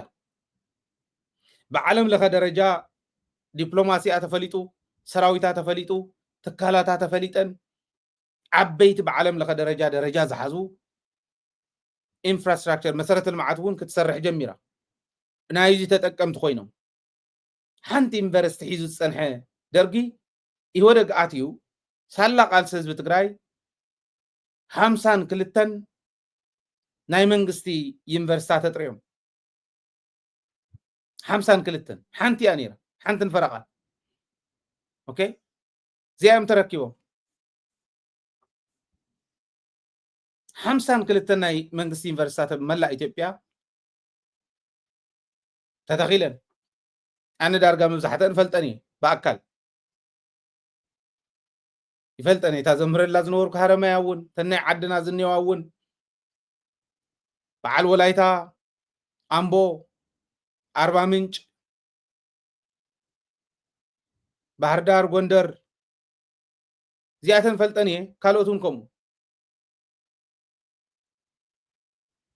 ኣይነበራን ምድረ በዳ ዝነበረ መሬት እንዳልምዑ ፈቀዱ خدሉ ዝበልዕሉ ዝጣጥምሉ ዝነበረ መሬት ለሚዑ ዩኒቨርሲቲን ሆስፒታላትን ኮይኖም እዚ ዝገበረ ህዝቢ ግደፉ እዚ ይኮነን ክፍደ ዘለዎ ክንዲ ምባል ህዝቢ ትግራይ ንክበሳበስ ፈሪዶም ምምጾም ስኽ ምባሎም ትክክል ኣይኮነን ትክክል ዘይፈልጡ ዘይተረድኦም እንታይ ይግበር ከም ዘሎ ዘይፈልጡ እውን ያው እንጃ ልጆቻችን ይሄዳሉ እኛ ግን አናቅም ዝብሉ ከም ዘለው ይርዳእ እዚው መብዛሕትኡ ግዜ ነቅርበው ነርና ኢና ግን ዋላ ለማዓንቱ እንዳራኹ ነረ ኣብ የአድዋ ድል ገለ ኢሎም እንዳኽበሩስ ቃለ መሕተት ይገብረሉና ሓደ ኣብ ናይ ዓድዋ በዓልሲ እነኽብሮ ኢትዮጵያ እንታይ ስለ ዝገበረት እንታይ ስለ ዝረኸበት ይብሎ ስለ ዝሰዓረት እሞ ንመን ያስዒራ ኢትዮጵያ ኢሉ ዝሓቶ ኣብ መንጎ መንን መንን እዩ ነይሩ ትኹናት ከ ኢትዮጵያስ ምስ መን እያ ገጢማ ይብሎ ምስ ወላይታ ይብሎ ወዲ ወላይታ ምስ ወላይታ እና መን ስዒሩ ዳኣ ገለ ይብሉ ሆሳዕና ከምኡ ዝብሉ መንእሰይ ይሕዝ እዚ ተጎቲቶም ዝመፁ ከምኡ ዝብሉ ኣይነበሩን ክብል ኣይክእልን ነይሮም እዮም እዚ ብደንቢ እንርዶ እየ ዝዛረብ ዘለኹ ግን ትዝፈልጥ ብደንቢ እንዳደገፈ ዝመፀ አርቲስቱ ድዩ ጋዜጠኛኡ ድዩ ካሊእ ድዩ እዚኦም እውን ካብቱ ነቲ ዝመፅሉ ማሕበረሰብ ክውክሉ ዝኽእሉ እዮም በተሓሳስባ ደረጃ ቤተሰቡ ክእምን ዝኽእል ሓደ ካብ ገዛ እንተነኣሰ ዝተምሃረ ዘይብሉ የለን ክእምንዎም መኽኣሉ መተረፈ ነይሩ እሞ ጥልመት ጠሊሞም እዮም እየ ክብሎም ነዚኦም ጥልመት እዩ ካሊእ ተሪፉ ህዝቢ ትግራይ ልዕሊ ሚልዮን ህዝቢ ስኢኑ ክበሃል ከሎ እንታይ ጉዱ ህዝቢ በዲልኩም ኢሎም ክግስፁ ሰማዕናዮም እውን የለው ጥልመት ይበሃል እዚ ብካልኣይ ደረጃ ጥልመት ኢለ ዘቕምጦ ኣዘዝቲ ሰራዊት ትግራይ ብፍላይ ናይ ግንባር ኣዘዝትን ልዕሊኡን ዘለኹም ጥልመት እዩ ኢለ እየ ዝሓስብ ክንዲ ድላይኩም ተሰራሖም ጀጋኒ ኢኹም ትክክል እዩ ኣነ ኣይኩሕዶን እዚ ክብሪ ኣለኒ ንዝገበርኩም ቃልሲ ነቲ ሕሉፍ ቃልስኹም ክብሪ ኣለኒ ሕጂ እውን ፍርቂ ኣካልኩም ሓፂን ኮይኑ ደቅኹምን ደቅኹምን ሒዝኩም ጥዒሙኩም ኣይኮነን ፈቆደ በረኻ ትኸዱ ጥዒሙኩም ኣይኮነን ዘይንስኹም መሲልኩም ርኢናኩም ገፅኩም ርኢና ኢና ኩልና እውን ዘይንስና መሲልና ነርና ኢና በብት ዘለኻዮ ተቃለስ ስለ ዝነበረ ሕጂ ግን ክሒድኩም ኢኹም ንህዝቢ ትግራይ ህዝቢ ብህዝባዊ ኮንፈረንስ ወሲኑ ከብቅዕ ንህዝቢ ወፂኹም ከም ተጋደልቲ ወፂኹም መግለፂ ሂብኩም ክተብቅዑ እታ ውድብ እውን ታሪኻዊት ውድብ ወሲና ክተብቅዕ እተን ትካላት ትግራይ ጾሙ እንዳሓደር ህዝቢ ትግራይ ኣዴታት መቐነት ተደሪረን ኣቦታት ምዕጠቂኦም መስታጢቆም ተደሪሮም ተጋደልቲ ጋሾም ተደሪሮም እንዳሓደሩ ተጠራቀማ ኣብ ስዑድ ዝነበረት ኣብ ካሊእ ዝነበረት ካፌርያ ጀልባድያ ተሸይጠን ዝተተኸለ ትካል ካባና ሓሊፉ ንኻሊእ ክኸውን ዝኽእል ኮይኑ እውን እዩ በዓል ጥረት በዓል ወንዶ በዓል ግዛዕ ዝበሃላ ዘጣየሸ ትካል እዚ መናእሰይ ትግራይ ከይቐፅር ዘበሳብስዎ ዘለው ሰባት ካብኣቶም ተሓዲጉ ናብ ህዝቢ ንክመፅእ ዝተወሰነ ውሳነ እዚ ዘይምትግባር ግዜ መሃብ ጥልመት ኢለ እየ ዝሓስብ እስካዕ ሕዚ ወል ሰብ ከከመ ተረጓጉሙ እንድዩ እንታይ እዮም ገይሮም ሰራዊት ተን መግለፂ ሓቢኦሞን ኮ ኣዘዝቲ ሰራዊት ኣፍትዩ ባሩድ እንዳሸተተ እንዳሃለወ ብኒሕ ብሓቦ ብቁጣዐ ንምንታይ መግለፂ ንሓዝዎ ኢሉ ሒዞም ከፍ ኢሎም ጎተት ኢሎም ኣብዚኡ ሰብ ዕላማ እውን ኣለዉ ጎተት ነብላት እዮም እግሪ እስካዕ ዝተኽሉ ዝብሉ ባንዳ እግሪ እንተተኺሉ ዓዲ ከጥፊ እዩ ክንጠፍእ ከለና ሓቢርና ኢና ንጠፍእ መንነትና ስለ ዝጠፍእ እዚ ጥልመት ኢለ እየ ዝሓስብ ይርዳእኒ ሓዊ ዝሓዙ ስለ ዝኾኑ እንእከለ ከምዚ እንተልናዮም ፀላእቲ ከምዚ ክብሉ እዮም ከምዚ ከይብሉና ከምዚ ከይግምቱና እንዳተባሃለ ከም ምዃኑ በቲ ሓደ ገፅ ከዓ ይርዳእ ነቶም ተታሊሎም ዘጓትዎም ዘለው ከምኡ ንክብሉ እዮም ዝገብርዎ ከምዚ ተገበርና ፀላኢ ኮይናት ከይኸፍተልና ሓድነት ህዝቢ ትግራይ ስለ ዘጠናኸርካስ ባንዳ ስለ ዘባረርካስ ኣብይ ኣሕመድ ኩናት ከይኸፍተልካ ትፈርሕ ሕዚ ኣብይ ኣሕመድ ፃድቕ ኮይኑ ዲ ክመፅእ ስለ ዘይገበርኩሞ መግለፂ ስለ ዝሓዝኩሞ ስለ ዘይተግበርኩሞ እዚ እውን ጥልመት ኢለ ዝሓስብ ኦኬ ናይ ኮርን ናይ ኣርምን መራሕቲ ደፊኦም መፅኦም መግለፂ እስካዕ ዘውፅልና ዝነበረ ብፍላይ ዓብይ ጥልመት እዩ ኣብዚ ወዲ ወረደ ተወቃሲ ኢሳያስ ታደሰ ዝበሃል ኣብ ኣድሚን ዘሎ ወዲ እውን ተወቃሲ ኣንቱም ጃላ ዝነበርኩም ናውዚን ከምዚ እናበልኩም ዝነበርኩም እውን ተወቀስቲ እዮም ዜር ያቦም እቶም ናይ ኮርን ናይ ኣርምን መራሕቲ መፅኦም ንህዝቢ ትግራይ ታሰማዕናያ እስካዕሎም ማዓንት እንዳደጋገምና ተዛሪብና ተስፋ ክንሰንቕ እውን ዝገበረትና ውሳነ ወሲኖም ንዖም ክሬዲት ንናይ ኮርን ንናይ ኣርምን መራሕቲ ዝኸው ኣብዚ እውን ተጠሊምና ስለዚ ኣዘዝ ሰራዊት ትግራይ ብፍላይ ግንባር ኣዘዝን ልዕሊኡን ዘለኹም ጠሊምኩምና ወዲ ወረደ ዝመራሕ እዩ ተጠሊም እዩ ሕጂ ክትግብሩ ጀሚሮም ኣለዉ ክትግብርዎ ከም ዝኽእሉ እውን ኣይጠራጠርን ክትግብርዎ ምክንያቱ ስለ ዝኾነ ትመማረፂ ኢና ከይዶም ኣለዉ ከኽብሩ ማዕድንን ካሊእን ይዘርፉን ዘለዉ ሕጊ ከኽብሩ ከይዶም ኣለዉ ተባሂሉ ጽቡቕ ተጀሚሮም ንሱ ጽቡቕ ኣያን ኣርሚ ኣበየናይ ከባቢ ሕጊ ተኽብር እውን ፍሉጥ እዩ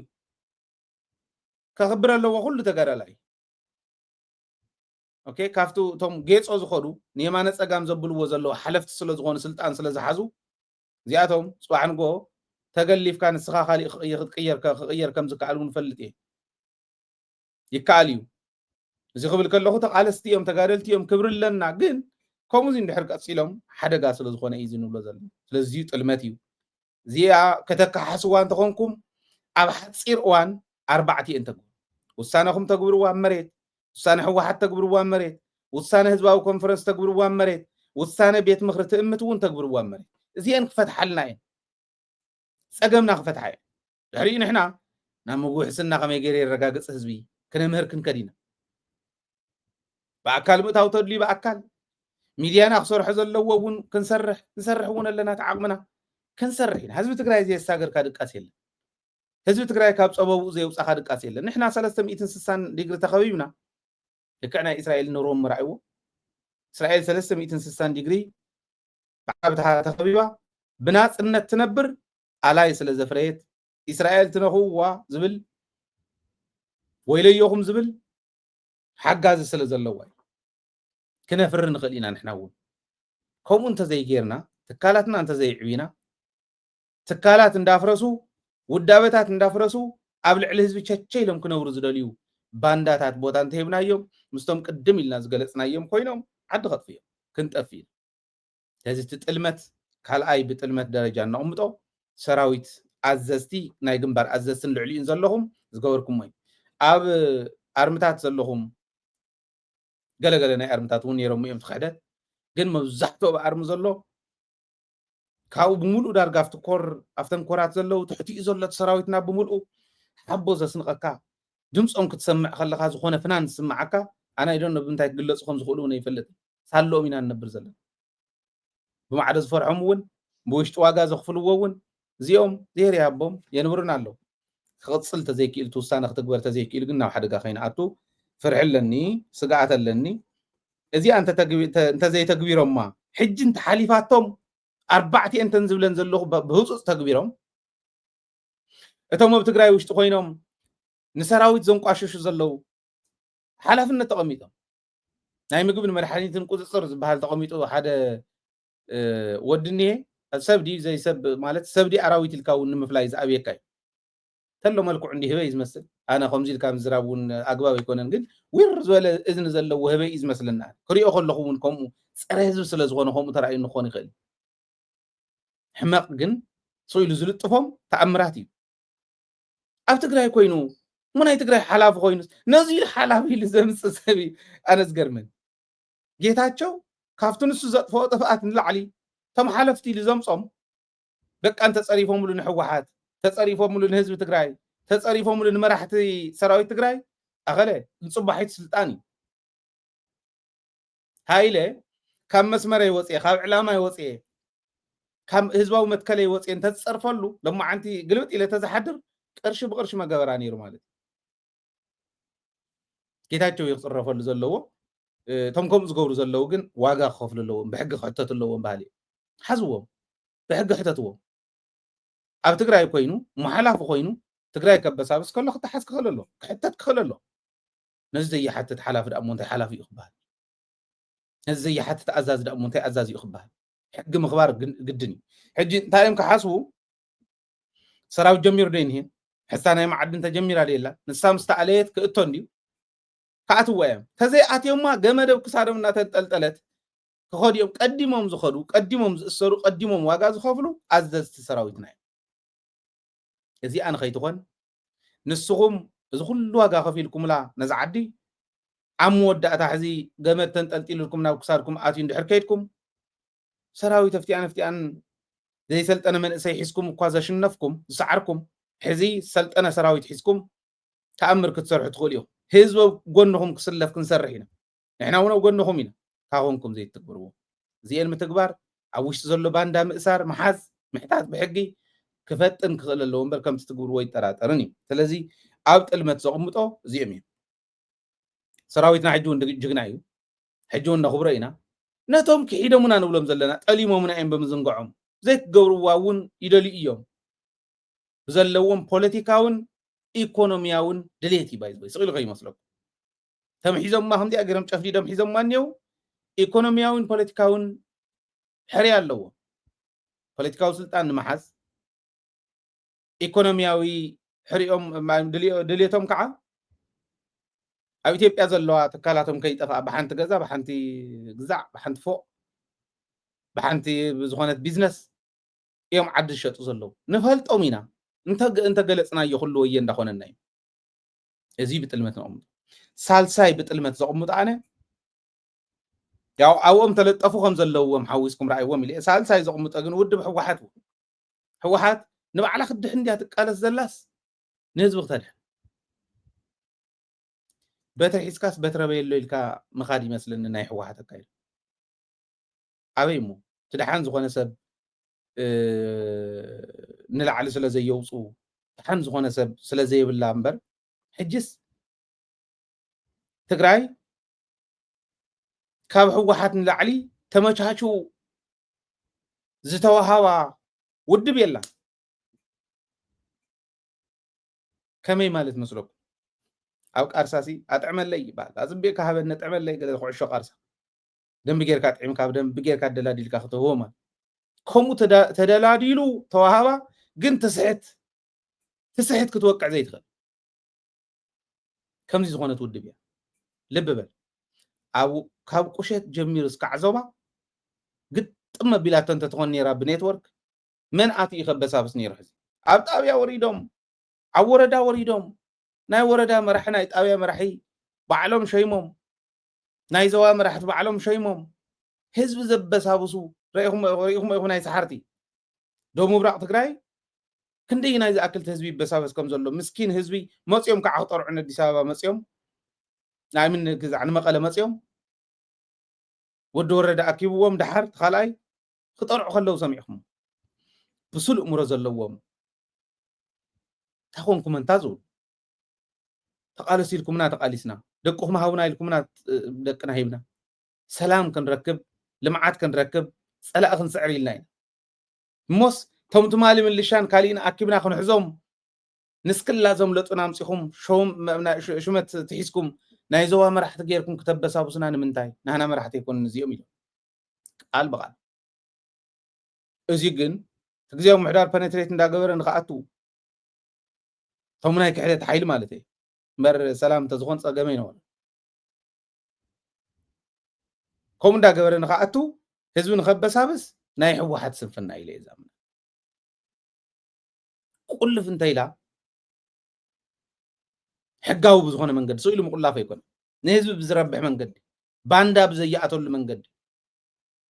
ቁሸት እንተተቆሊፉስ ጣብያ እንተተቆሊፉ ወረዳ እንተተቆሊፉስ ናበዮም ክኸዱ ዞም ሰባት እዮም እስካዕ ሕዚ ኢዶም ሂቦም ናብ መስመሮም ኣትዮም ሃለው በቃ ግን ናይ ሕወሓት ፀገም እንታይ ይመስለኩም ኣብ ላዕሊ ዘለዎም መራርሓ ከምታ ኩሉ ግዜ ዝገልፃ ህወብላ ተፀጊዖም እዮም ዝሕልፍዋ ተፀጊዖም ክብል ከለኹ ግን ሰብ ክትወስድ ከላ እውን እንዳርኣዩ ጉትት ኣቢሎም ነቲ ሰብሲ ናብቲ ንፋስ ዘይነፍሶ ክወስዱ እውን ዘይኽእሉ ወፂኦም ክትንትኑ ዝፈርሑ ሓሳብ ከይህቡ ዝፈርሑ ሓሳብ ሂብሎም ተቃሊስሎም ህዝቢ كم ددبيت زبلا تكالات وانت قاليسا نامعري مس مصغن نحنا هنا سبا سلطان داول زمصو مالت كوم يوم حواحد كوم نيتنا حواحد ازيون طلمتي حواحد نخيتفرس طرحته يكونس حزب نخيفرس ون كتقالس كتكللو كمي غيرا نيتورك اللو وا كلوز تو معنات نا 1 مليون زصقع أبال زلوا ودب بأبالنت بنورمال أبالنت يزبو زلو أما لا تقراي زتفتنا كندز أكل أبال زلوا كون العلي تعاص فدقاف زلوا ودب حزب خم حزبي كاب خرنعو እንዳደገፋ ጸጥ ጎተት እንዳል ስሩን ትጸየቀተውን ኮሚ ከም ውድብ የመዲወም ኮን በዓል በየነ ክምደብ ከሎ ናብ ግዚያው ምሕዳ ትእምት ሒዙ ክኸይድ ክግበር ከሎ በየነ ካብ ወርቅ ኮሚሽን ከም ዝወሰደ ካብ መቐር ኮሚሽን ከም ዝወሰደ ከም ዝሓደ ኣብ ሽረ ዝዓረፈት ኣየር ብናይ በየነ ምኽንያት ከም ምዃና ድሕሪኡ ንኸይትመጽእ ፀላእ ንኽፈልጣ ዝተገበረ ኣብ መቐለ መፈንቅለ መንግስቲ ክገብር ዝኽእል ሓይሊ እውን እንዳተደራጀወ ስቂሉ ዝረኣየ ንሱ ዝመርሖ ዝነበረ ክላስተር እዩ እዚኦም ኩሎም ሕወሓት ፈልጦም በዓል ሰለሞን ማዓሾ ነኮታቱ እንዳደወለ ይነግር ከም ዝነበረ ኣብዚ እኒአው በልዎም እንዳበለ እንዳሰዓበ ዘቕጥቅጥ ዝነበረ ከም ምዃኑ በየነ የለ ሰለሞን ማዓሾ የለ ካልኦት እውን ተሓዊሶም ካድሙ ክወፁ ከምልጡ ከም ተታሓዙ ፈልጥዎም ከ በዓል ሓጎስ ጎዲፋይ እንታይ ይበሃል ነይሮም ፈልጥዎም በዓል ክንደያ እንታይ ይበሃል ነይሮም ፈልጥዎም ካብ ኩሉ ላዕል ጌታቸውስ መራሒ ተባሂሉ ቁንጮ ንጌታቸው ወፂኻ እንታይ እያ ዝመራሒተንስ ኩለን እንታይ ዝበሃል ገይሮምና ኸፍ እዚውን ናይ ሕወሓት ጉድለት ጥልመት እየ ዝብልኣን ንፃድቃን ዝኣክል ናይቶም ኮለቦ ንፕሪቶርያ ዶ ተሰዶ ካባኻ ርሒቁስ እንታይ ክገብር ከም ዝኽእል እናፈለጥካ ንፃድቃን ዶ ብጂኤስቲኤስ ብኻሊእ ኣቢልካ ሸላኽ ፈጢርካ ትእትዎ ንኽሕምስ ኩሉ እዚ ስንፍና ናይታ ውድብ ስለዚ ካብተን ብሄር ብሄረሰባትን ህዝብታትን ዝበልክዎ ስካዕቲ ናይ ሕወሓት እኒሄ ጥልመት እዩ ህዝቢ ትግራይ ተጠሊሙ እዩ በዚኣቶም ሓይሊ ክሕደት ግን እዚኦም ጀኖሳይድ ዝፈፀሙ እዮም ፀላእቲ ቲፒካል ፀላእቲ ተባሂሎም እስካዕ 4 ዝገለፅክዎም እዩ ሓይሊ ክሕደት ኣሎ ተስፋሕፋሒ ናይ ተስፋሕፋሕቲ ተሓሳስባ ኣሎ ትሕውስዋስ ኮይኑ ሸዋ ማእኸል ገይሩ ትግራይ ትጥፋእ እምበር ሽግር የለን ኢሉ በተሓሳስባ ደረጃ ተፈላለየ ስእና ማእኸላይ መንግስቲ ንበሎ ወይ ብልፅግና ንበሎ እዚ ኣሎ ናይ ሸዋ ተሓሳስባ ምኒልካውነት ሒዙ እዩ ዝመፀ ዓዲሙ ከም ቦታቱ በይኖም መፅኦም ኣይፈልጡ ምኒልክ ምስ ጣልያን መፅኡ ትግራይ ከፊሉ ትግራይ ኣበሳቢሱ ተመሊሱ ሃይለ ስላሴ ምስ እንግሊዝ መፅኡ ትግራይ ከፊሉ ትግራይ ኣበሳቢሱ ጨፍጭፉ ቀዳማይ ወያነ ዝበሃል መቐለ ሰው ኢሉ ኣይኮነ ጨፍጭፎምና ደርጊ ንራሻ ሒዙ መፅኡ ናይ ራሻ ኣየራት እየን ህዝቢ ወዲኡ ናይ ራሻ ቅንቡላታት እዩ ህዝቢ ዝውድኦ ነይሩ እዚኦም ከዓ ዝገደደ ዓድታት እዮም ሓንቲ ዓዲ ጥራሕ ኣይኮነ እንተሎ ንኤርትራ እውን ሓዊሶም ሒዞም መፅኦም እዚኦም 4 እዮም ምስ ሻዕብያ እውን ሓዊስካ እዚኦም ቲፒካል ፀላእቲ ህዝቢ ትግራይ ብሰላም ክፍታሕ ይከኣሎም ስቶም ፀላእቲ ኦፍ ኮርስ ንምንታይ ዘይፍታሕ ዳ ግዴታ ብኩናት መፅኦም ስለ ዝጨፍጨፉና ብኩናት ክንጨፍጨፎም ኣለና ክንብል ኣለና ማለት ኣይኮን ክፍታሕ ይኽእል እዩ ብሰላም ልቢ እንተሃልይዎ ምእምሮ እንተሃልይዎ ሰላም ግን በጃኹም መሓሩና ኢልካ ኣይኮነ ሰላም ተዳሊኻ እዩ ሰላም ዝመፅእ ንኩናት ዝዳሎ ጥራሕ እዩ ሰላም ከምፅእ ዝኽእል ድልው ዝኾነ ኣይድፈርን ተተደፊሩ እውን ብሓፂር እዩ ዝውድኦ እዚኣ ዝፈልጡ ፀላእቲ ከዓ ሰላም ምስኡ እዮም ዝደልዩ እምበር ባእሲ ምስኡ ይደልዩ መን ምዃኑ ይርእይዎ ስለ ዘሎ ከም ዝጠለሙና ኸ ሰለስተ ካብቶም ብሄር ብሄረሰባትን ህዝብታትን ጠሊሞምና እዮም ሰራዊት ኣዘዝቲ ካብ ግንባር ኣዘዝትን ላዕሊ ዘለው ጠሊሞምና እዮም ጠሊሞሞ እምነት ህዝቢ ሕወሓት እውን ከምኡ رأيهم ناي حوحات حلفتس كموجود ناب زغل ميديا يمص ناب ددبيت نمصا ناتنقطقط يمص ناب كالين مخادونكم احنا عندهم نتهزب تطقم تخوينو ብዙሕ እውን ቻሌንጅ ናይ ምግባር ኣይኮነን ንህዝቢ መፍትሒ ምምፃእ ኢና ሕዝነት እኩል ኣብ ማንም ተራ ዩቱብን ፌስቡክን ትሪኦም ደፊሮም ግን ይመፅዋና እዚኣ ሓቶ ክትጥንክር ስለ ትኽእል ነዚ እዩ ሕዚ መፁ ይመፁ ትርጉም የብሉን ንዓና ዝፍጠር ለውጢ የብሉ ንህዝባውያን ኢና ክንቃለስ ኢና ንህዝብና ክንቅፅል ኢና ህዝቢ ትግራይ ክሓልፈሉ እዩ ክትልወጥ እያ ዝዓዲ ምንም ጥርጥር የብለይ ዋጋ ከፊልና እውን ዋላ እንተኾነ ኣብቲ ደረጃ ንሱ ከም ንበፅሕ ተጠራጢረ ይፈልጥን ንዑ እየ መዓንጣ ይሸጥ ጠቢለ ዝቃለስ ምስ ስታፈይ ማለት ስለዚ እዚኦም ክመሓየሹ ክመሃሩ ናብ ህዝባዊ መስመሮም ኣትዮም መጀመርያ ህዝቢ ከቅድሙ ቶም ጠለሙ ዝብሎም ህዝቢ ከቅድሙ እቲኦም ከዓ ሰላም ከቅድሙ ኣለዎ ከምዚ ንክገብሩ ግን ሓንቲ እታ መልሲ ሓድነት ህዝቢ ትግራይ ሓደ እንተኮይንና ኣብ ጎኒ ሰራዊትና እንተተሰሊፍና ሰራዊት ክብል ከለኹ እቲ ሓፋሽ ሰራዊት ማለት ኦኬ ኣብ ጎኒ ንሱ እንተተሰሊፍና ዝጠለመ እናተመለሰ ከኣቲ እዩ ብማዕዶ ከጥፋእና ዝደሊ እናማዕዶ እናረኣየ ክምለስ እዩ በኺኡ ዝምለስ ኣብ ውሽጢ ዝኒሄ ባንዳ እውን ንሓቐቐ ዝኸድ ከም ሳሙና እዚኣ ንክትኮን ሓድነትና ኣጠናኺርና ህዝባውነትና ኣጠናኺርና ክንቀፅል ክንክእል ኣለና እዩ እዚኦም እዮም ቶም ፀላእትና እዚኦም ተተፈቲሖም ትግራይ እንታይ ትኾን ምግቢ ውሕስና ዘረጋገፀት ሰላማ ዘውሓሰት ሓድነታ ዘጠናኸረት ማንም ዘይደፍራ ኢንዲፐንደንት ዝኾነት ነፃ ሃገር ብናታ ውሳነ ጥራሕ ዝውሰን ሃገርነታ ክንዱእ ዝኣክል ስትሮንግ ዝኾነት ዓዲ ትምስረት ሃፍቲ ዘለዋ እያ ትግራይ ሃፍቲ ተፈጥሮ ኣለዋ ዝዓደላ እያ ጀጋኑ ዝዓደላ እያ ታሪክ ዝዓደላ እያ ንሕና ምስራሕ እውን ካሊእ እውን የድልየና ትካ ኣልባ ዝበሃል ሃፍቲ ትግራይ ናይ ቱሪዝም መስሕብ ኣብኡ ጥራሕ ሰሪሕኻ በሊዑ ክሓድር ዝኽእል ክለምዕ ክዓቢ ምስ ዓለም ክወዳደር ዝኽእል ማሕበረሰብ ክትፈጥር ትኽእል ኢኻ ክሕሰብዎ ሓንቲ ስቴት ኣነ ዝረኣኽዋ ዝተወሰነ ፓርታ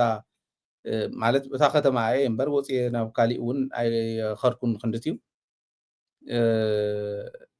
ሓንቲ ስቴት ዘለዋ ግን ክነግሮ ስኢለ እቲ ካሊእ ቅድሚ ሕዚ ዝገለፅክዎ ናይ ኣትላንታ ጆርጅያ ዝጉብነ ከባቢ ዝገርም እዩ ክንደይ ኣታዊ ከም ዘለዉ ከዓ ዝገርም ካሊእ ተሪፉስ ናይ መጀመርያ ናይ ሲኤንኤን ስቱድዮ ተባሂሉ ሲኤንኤን ኣትላንታ ወዲ ኣትላንታ እዩ መስሪትዋ ሲኤንኤን ትበሃል ሚድያ ኢንተርናሽናል ሚድያ እዩ ሕዚ ክንደይ ሚልዮናት ዶላራት ይሸይጥዎ ሕዚ ሎሚ ኣብ ቀረባ ይሸይጥዋ ንካሊፎርኒያ ንዝነብሩ ሰብ ሃፍቲ ሸይጥዋ ኣብኣ ስለተመስረተት ግን ናይ መጀመርያ ናይ ሲኤንኤን ስቱድዮ እንዳተባለ ይጉብነ ናይ ማርቲን ሉተር ኪንግ ወዲ ኣትላንታ ጆርጅያ እዩ ገዝኡ ይጉብነ ተወለደሉ ይጉብነ ናይ ወለዱ ይጉብነ ንሱ ሰብ ከሉ ዝነበረ ቸርች ይጉብነ ናቱ ታሪክ ዝሓዘ ሙዚየም ይጉብነ ክንደይ ዝጉብነ ቦታ ይኽህልወና ነይሩ ማርቲን ሉተር ኪንግ ሓደ ክንዱእ ተሰርሓሉ ተንሰርሓሎም ኣብ ሓንቲ ከተማ ሙዚየም ብሙዚየም መኾነ ዋላ ይንስራሕ ግን ቶም ወለድና ሰሪሖም ዝገደፍዎም ካብ ሓንቲ ኮርኖ ካብ ሓንቲ ከውሒ ዝተሰርሑ ገዳማትና እኹላት ነይሮም ኣብያተ ክርስቲያናትና እኹላት ነይሮም አልነጃሽ ካልኣይ መካ መዲና ሒዝካ ጽዮን ማርያም ኣኽሱም ብዓለም ብሕታዊት ጽላት ዘላታ ብሕታዊት ጽላት ሙሴ ዝሓዘት ሒዝካ ክንደይ ማለት እንታይ እሞ ኢሎ ክቆፅሩ ትወርቂ ግደፍዎ ትዘንጠብካሉ ዘውቅል ሓመድ ግደፍዎ ትንእሽተይ ኩዕት ኣቢልካ ወይ ዝተወሰነ ገዲብካ ክትሕዞ ትኽእል ናይ ማይ ሃፍቲ ግደፍዎ እዚ ጥራሕ ብምስራሕ ናይ ቱሪዝም ጥራሕ ብምስራሕ ትግራይ መነበረት ክንደይ ህዝቢ ኣለዋ ክንደይ ህዝቢ ኣለዋ ክንደይ ናይ ሓንቲ ስቴት ተሕዚ ዝብላ ዝነበርኩ ስቴት ኮይ ትኾነ ክንደይ ድያ ስፍሓታ ንእሽተይ እኮ እያ ሚኢት እኳ ዘይ ፍርቂ 54,000 ስኩዌር ኪሎ ሜትር እኮ እያ ክንዲ ግንባር ወጠጦ ዝኾነ ዓዲ ውሑድ ህዝቢ ዘለዋ ግን ጅግና ነዚኣ ንምምሕዳር ቱሪዝም ማእኸልና ክብል ደልዩ ዳኹ ኮይንና ኣይኮንናን ድኽነት ኣብ ሕልና ስለ ዘሎ ፍቶም መራሕቲ ሕልና ስለ ዘሎ እዩ ዘንሕዝ ዝበልክዎን ፈሊጥና ክንቃለስ ክንክእል ኣለና በብኸባቢና ዝብል እምነት ኣለኒ እዚ ዝተረድአ ቃልሱ ብደንብ እናማዕራረየ ከም ዝኸድ ምንም ኣይጠራጠርን እዚ ክንገብር ክንክእል ኣለና ደደቢት ሚድያ ታዘላትና ኣውፂና ኢና ንቃለስ ታዘላትና ንፈልጣ ኩላ ንህዝቢ ኣካፊልና ኢና ንኸይድ ህዝብና ክቕየር ህዝብና ክምዕብል ህዝብና ክልወጥ ህዝብና ሰላም ክረክብ ስለ ንደሊ ማለት እዚ ክትርድኡ ከለኹም ተቃልስና እንዳማዕረየ ናብ መስመሩ እንዳኣተወ ሓደ መስመር ናይ ቃልሲ ሒዝና ኢና ክንቃለስ ህልውናና ንድሕነሉ ብኡ ስለ ዝኾነ ማለት እዚ ለغዛዝሜ ናይ ሎም መደብ ሰላም ምሳኹም ሰላምን ዓወትን ከዓ ምስ ጅግና ህዝብና ክኾን ትምኒተ እዩ ትግራይ ትዕወት